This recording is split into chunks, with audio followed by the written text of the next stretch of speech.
I've got a stack of comics somewhere, but I'm only going to talk about two, and one only briefly, because time is a thing.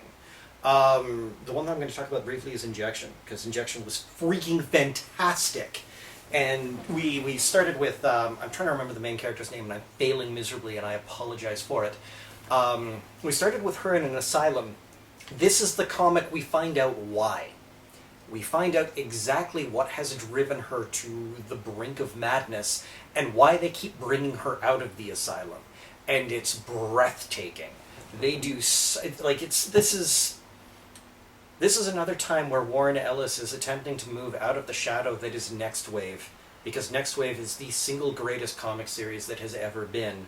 And Warren Ellis is just this weird magical comic writing fairy that just mystically appears and summons genius.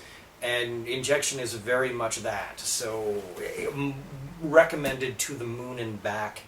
If you like horror comics at all, if you like any kind of like sci-fi fantasy thing, anything that's well written, read Injection. Read this week's Injection. It is fantastic. The other one I want to talk about is a Valiant title. Surprise. I know, it's... Shocker. Like, do you see the amount of surprise on my face right now? It radiates off of you. Radiates like a poison. Yep. Yeah. That's somehow I would describe it.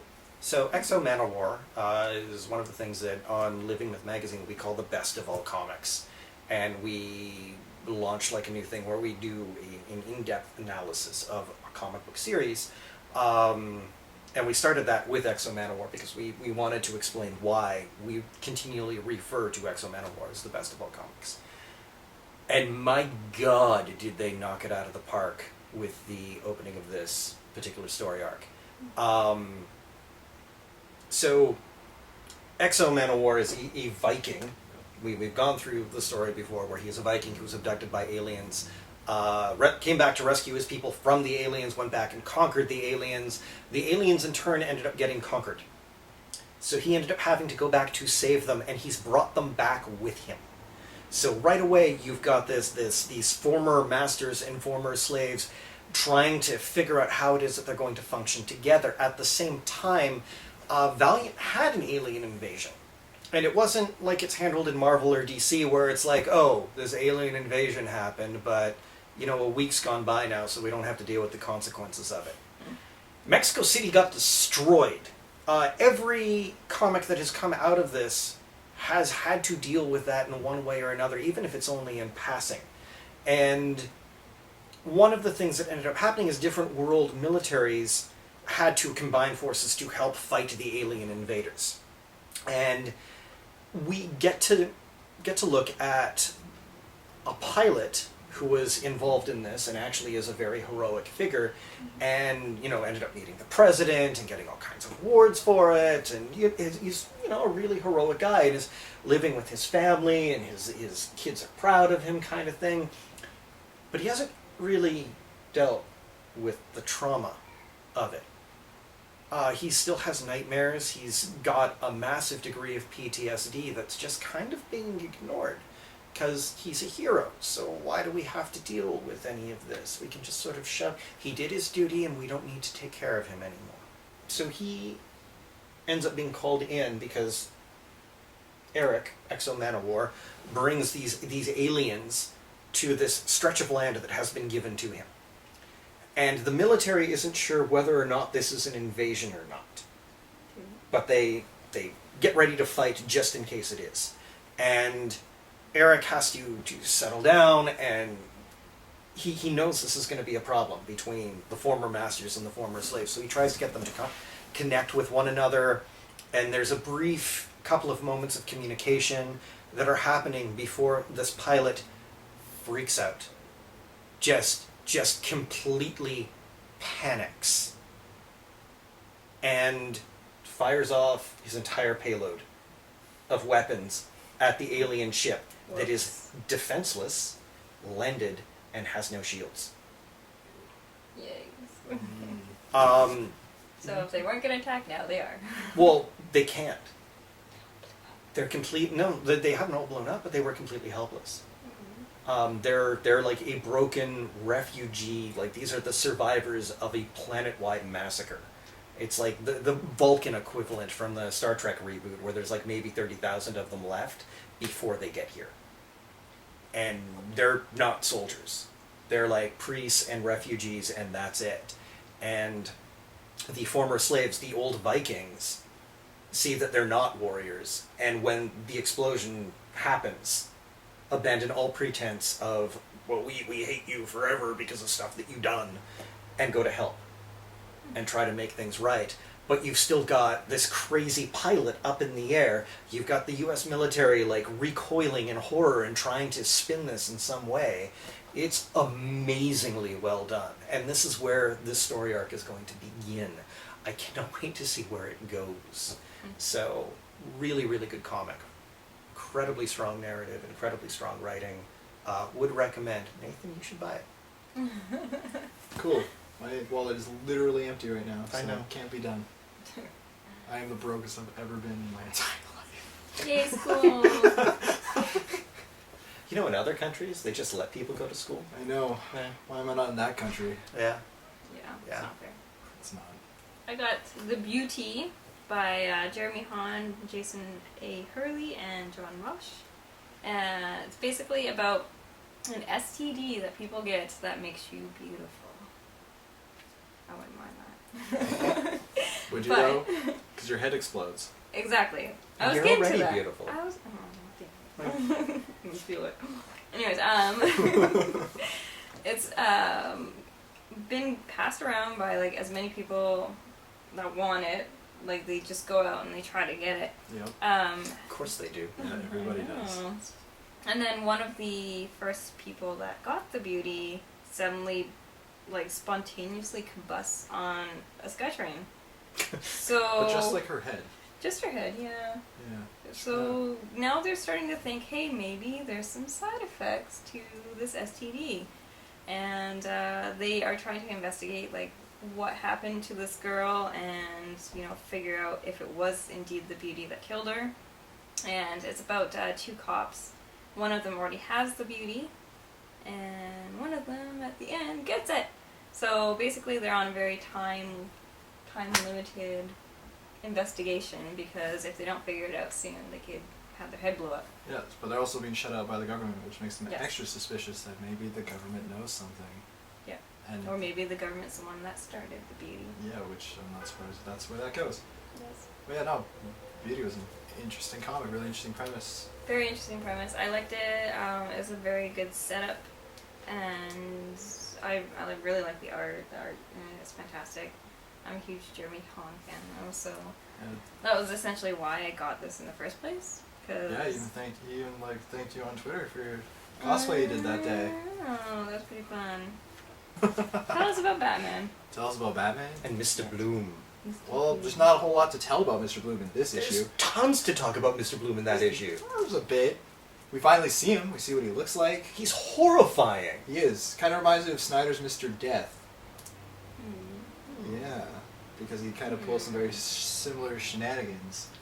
But I guess kind of full rundown of the issue is Gordon seeks help from Bruce Wayne about some Batman stuff. Yep. Because, not because Bruce Wayne is Batman, but because he's the man behind Batman. Basically Batman Inc. stuff, I'm assuming. Because Gordon's like, you're the key to helping me with Batman. And almost sort of implies to Bruce that's like, dude, you're Batman. Help me out here. It's like, no, you developed the tech in the suit I use, so you can help me. And Do Bruce it is real. just like, nope. He's just like, nope, I don't do that. It's not the life I live anymore. I'm here to help the children at this health center I'm with trying my... to remember if this is the comic where we find out exactly why that's going on. Yes, this Yes. is. This is the comic we find out why Bruce Wayne is not Batman. Okay. And the main reason is he doesn't remember he was Batman. Yeah. So after Yeah. him and the Joker did their thing, And the whole cave came in on them at the end of Batman 40 is Yeah. Bruce Wayne died. Okay. Like, he was crushed to bits. but there was that altered Lazarus pit that was right there. Yeah, and I guess it seeped Seeped into into Bruce, and Mm. it repaired him, but it basically gave him a brand new brain. So so all the old pathways, all his training, all his memories of everything, like Gone. they're gone. see. Yeah, and apparently he was dead. They found him. Well, Julia found him, literally brings him up, and Alfred describes to Clark Kent. Clark Kent's in this issue too. Because Clark goes back and is like, I want like, my friend back. I want Bruce. Batman. It's like, what do you mean? That's not. Yeah, the first thing that said that's not Bruce Wayne. It's right there. It's like, yes, it is. It's like, no, it's not. He looks like Bruce Wayne. He sounds like Bruce Wayne in his heartbeat, but that's not Bruce Wayne. He's like, no, let me explain. I was like, let me explain to you with my one hand, because Alfred. Oh, spoilers! Alfred didn't get his hand back. He's got a stub in one hand now. That's sad. Yeah. So yeah, we get the tragic story of what happened. Is that Well, it's a little It's tragic for us. Tragic for us, but 'cause for we know- And Bruce, Superman. and yeah. Superman. But Bruce is happier than he's ever been. Yeah, this is as Alfred puts it, this is the only true Bruce Wayne that has ever existed. And we got a little allusions to Scott Snyder and Sean Murphy's short story in Detective Comics 27, the 27, with the whole Bruce cloning himself Yep. forever and ever, that Bruce Wayne dies so Batman can be born again, created by Batman. Mm-hmm. And kind of explains that this city, Gotham City, never, always takes away, it never gives back. And so that Bruce, with his brand new brain and no memories of who he was, except for what Alfred managed to fill him in before Bruce Wayne's like, I've had enough, that's not who I am anymore, I'm going to do my own thing. Yeah. So the one thing he never found out is that he was Batman. He knows about Bruce Wayne, knows about the training, but Bruce Wayne does not know he was ever Batman. Okay. This actually ties into like my favorite Batman comic of all time, City of Crime, where they present Gotham as the villain. So Bruce is fighting Gotham. That's the entire premise. So in the idea of Gotham taking away, Gotham has taken away the one thing that kept Gotham in check, Yeah. and that's the Bat. Because Gordon, Battlegun Crisis is not going to do it. No. He can't.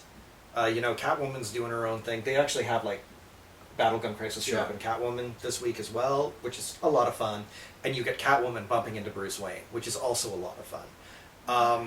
But everything's going to go to hell in a handbasket. Oh yeah, you can definitely tell, Yeah, because for Mr. sure. Bloom is very, I guess the reason why we see how creepy he is, Horrifying? yeah, very horrifying, is that he has a little like deal with the Penguin he's doing. He's like, I'm going to give you the seeds, but not actually. I'm not going to give these to you. And the Penguin's like, why the hell not? I'm going to kill you. And he has one of his guys shoot Mr. Bloom in the head, and then Mr. Bloom gets up and stabs everybody with, like, Stealing pitchforks. knives. It's giant knife fingers, and he's all, like, jig. It's like, basically, if you guys read 0 Year, so... He's the Venom symbiote. Yeah, I don't know, like I said, Pretty he much. kind of reminds me of how It's a plant Scott version of that. Snyder, like, interpreted Dr. Death with, like, the bone breaking and grows, so I wouldn't be surprised if there's some connections to that, because Scott Snyder is really loving taking Grant Morrison's words that he told him a few years ago, making Batman his own. Scott Snyder has definitely done that now, for sure. This is definitely not pre-New 52 Batman anymore at all. Nope. It's entirely different dude. And I'm very excited to see where this is, but the whole issue itself was really weak Gordon-wise, because it was a Bruce Wayne episode, getting the explanations everybody wants. And it is definitely a very interesting development for the character. And then Gordon's kind of like, I'm going to do Batman stuff. And he's doing Batman stuff in his pretty cool bat suit, and we'll see how long that works out before Bruce Wayne. Again, we can expect Bruce Wayne probably back as Batman by issue 50, because that's probably when Snyder Capullo will leave us. We'll see. Yeah. We'll see. But yeah, that's probably, I wouldn't be surprised if that's when they leave and Bruce will be back. Still no explanation of why Dick Grayson didn't come back to be Batman. Evidently he didn't know. He's a Justin secret Grayson. agent. He's a secret agent, man. Yeah, he would still... Secret agent, man. We know the character of Dick Grayson the second he heard. Well, I guess maybe that's why he's coming back to Gotham in the upcoming issues of Grayson, because he finally knows, hey, Bruce Wayne's gone. It's like, I need to look this up so I can be Batman. And then he'll see if there's already a Batman. Well, that would be horrifying. That Dick Grayson becomes Batman again? No, I'd be okay with. Yeah. Maybe that's what's going to happen again. But then we'd lose Grayson, and that would be a shame. Because Grayson's actually pretty decent. Unless Scott It is. Snyder and Greg Capullo go into that one. In which case, best idea ever. But yeah, really solid issue. Love all the explanation of why everything's why it is now. And also really awesome double-page spread of Alfred showing him the cloning device of Scott Snyder's future Batman that he loves to like show. Yep. Because it's hilarious and awesome. And like, wow, can we have a mini series of Scott Snyder's versions of future Batman, please? I would read those. I would read the crap out of those. Go read some comics. Yeah, go buy all. There's a lot the of good ones coming out. Well, by the time this episode airs, They'll have come out. they'll have Yeah. come out. Hex is going to end, Yeah. which is going to be sad, but hopefully will lead to something great. Archie #2 is due out. Yeah. Brand new Rat Queens, finally. Yay! Yeah, you guys aren't happy. Annie Wu's doing Archie #4. Neither of you guys are too thrilled about it. I kind of like it. I'm okay with it. I got no Mm. problems with that. We'll see. We'll see when she's actually doing it, because I like that cover art. after Rock Fiona of Death Staples. #2.